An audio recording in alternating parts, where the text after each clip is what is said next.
All set, sir.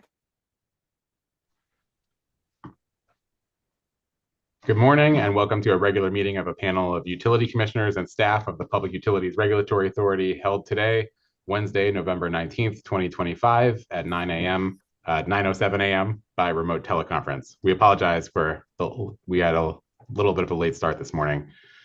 My name is Tom Wheel and I'm the interim chairman of the authority. I'm joined today by my esteemed colleagues, Vice Chairman David R. Conti, Interim Commissioner Jan Beecher, Commissioner Michael Carrion, and Interim Commissioner Holly Cheeseman. We have a regular calendar and two consent calendar parts on the agenda today. We're going to start with agenda part A, which is the regular calendar that has only a single item today, which is docket number 250403, joint application of Aquarion Water Authority, South Central Connecticut Regional Water Authority, and Eversource Energy for an approval of a change of control. And we will turn to authority staff attorney Josh Coker to present the decision for the panel's consideration. Good morning, Chairman Wheel, Vice Chairman Arconti, and Commissioners Beecher, Karen, and Cheeseman. On April 4, 2025, the Aquarion Water Authority, or AWA, the South Central Connecticut Regional Water Authority, or RWA, and Eversource Energy, which I will collectively refer to as the applicants, submitted a joint application to the authority requesting approval of a change of control in which AWA will acquire Aquarion Company from Eversource, including all of its direct and indirect subsidiaries. Specifically, the applicants request approval of a purchase and sale agreement between Eversource, AWA, and RWA, in which AWA will acquire all of the issued and outstanding shares of common stock of Aquarion.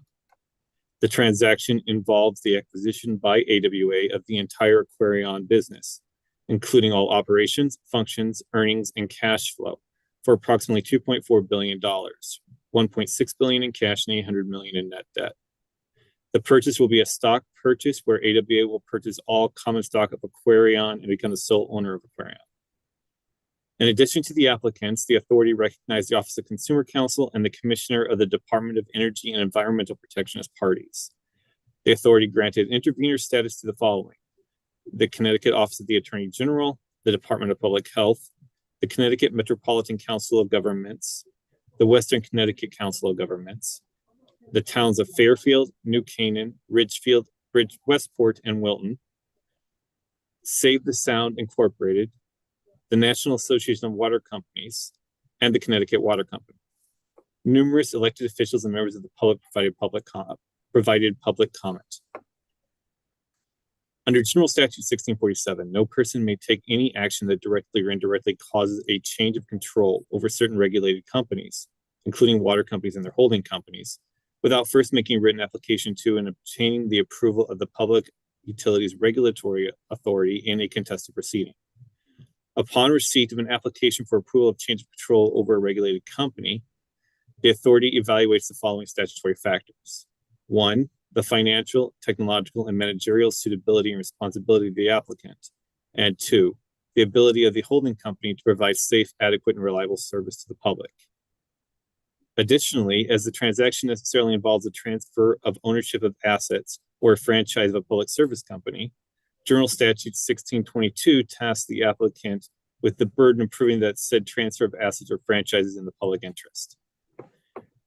The AWA and its legal framework was established by the General Assembly and Public Act 24-1, sections 34 through 42.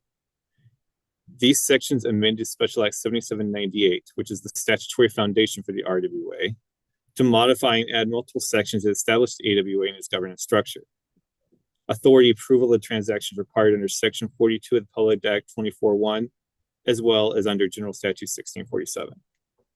In the decision before you, the authority finds that the proposed transaction meets financial and technological suitability and responsibility requirements, and that AWA can reasonably be expected to provide safe, adequate, and reliable service to customers. However, the authority also finds that the proposed transaction does not meet managerial suitability and responsibility requirements in a manner consistent with the public interest. Specifically, this proposed structure of the AWA post-transaction is managerially unsuitable due to structural and local control issues with the Expanded Authority Board, the Representative Policy Board, and the Office of Consumer Affairs. Accordingly, the decision before you denies the application. I respectfully recommend adoption of this decision. Thank you for your time and consideration. Thank you very much. Is there a motion? Mr. Chair, I move adoption. I would second. Thank you. The motion has been regularly moved and seconded, and I know there are some comments from some commissioners. I'm going to start with my own. I issued correspondence in this docket on October 21st, 2025, explaining that I've recused myself from this proceeding due to my personal and substantial involvement in this case in my former capacity as legal and regulatory director for the Office of Consumer Counsel. As an attorney representing OCC, I formulated and advanced specific positions on the merits of this case. For example, less than 3 months ago, I personally authored portions of OCC's legal brief as filed in this docket. Less than 2 weeks prior to my transition from OCC to PURA, I authored portions of OCC's opposition to the joint applicant's motion to approve an offer of compromise. I cannot now participate in this case as a commissioner and impartially determine whether my own arguments, as filed in this record before me, are more or less compelling than those advanced by other parties. This is why Rule 2.11A5B of the Connecticut Code of Judicial Conduct explicitly requires disqualification for judges under equivalent circumstances. One cannot act as both a party and a judge in the same proceeding. For that reason, I will abstain from today's vote. Commissioner Cheeseman, do you have a comment? Yes, I do. Thank you, Chairman Meal. I have 2 comments. First relates to my decision to participate in today's vote. I served for 8 years in the state legislature, and in all those 8 years, I served on the Energy and Technology Committee. During that time, I have no doubt that virtually every subject that will come before this authority met my attention, interest, and indeed sometimes active participation. I will never hesitate to recuse myself if there is a genuine conflict of interest or I feel I cannot be unbiased and fair. On the other hand, I was appointed to this position because of that very legislative experience, expertise, and knowledge. Not to vote on any matter that came before me in the legislature would in effect render my appointment meaningless and moot. Therefore, I'm presenting this for the record today. With regard to the decision at hand, this authority, as on so many occasions, is faced with a choice to balance the interests of 2 entities who wish to engage in a commercial transaction with our carefully delineated legislative responsibilities and the statutory requirements that any such agreement meet certain standards. As detailed in the decision, although these standards were met in a number of areas, with regard to the areas of managerial responsibility and suitability, the application failed. This was the result of an imperfect process. It's an imperfect product and an imperfect governance structure. We can't go back. We can only rule on an application before us. And for that reason, I will be in support of the decision today. Thank you, Mr. Chair. Thank you. Commissioner Beecher. Thank you, Chairman Wheel. I'll begin by affirming my commitment to being a fair and impartial member of this panel. Experience brought me to this role and the obligations it demands. I heard the expression of concern, but respectfully, I am unswayed by the conjectural basis for recusal in this case. Based on the record before the authority, I am unconvinced that the applicants have met their burden, and I will vote to deny this application for various reasons raised in the order. A change of control in any form and under any terms must be suitable and should be demonstrably beneficial in meeting the public interest standard, supported by economic, financial, and legal analysis. I appreciate the considerable efforts of the participants in this proceeding, including the dedicated PURA staff. Moving forward, I urge all stakeholders to engage constructively and creatively about the stewardship of these vital assets on behalf of the consumers that they serve. Thank you. Thank you. Commissioner Karen. Thank you, Mr. Chairman. At this time, I have no comments, and I do plan on supporting the decision as it is presented to us, and thank the parties for all their efforts and their work and their presentations. Thank you. And Ms. Lupley, could you please take the roll? Yes, sir. Vice Chairman Arconti, Yes. Commissioner Beecher, Yes.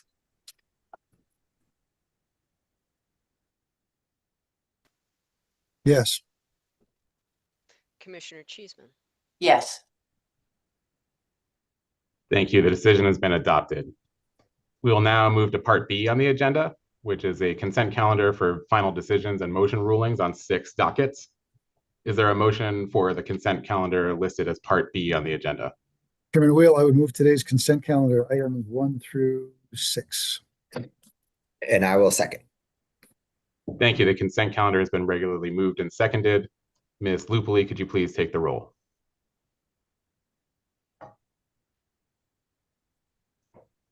Yes. Vice Chairman Arconti, excuse me, Yes. Commissioner Beecher, Yes.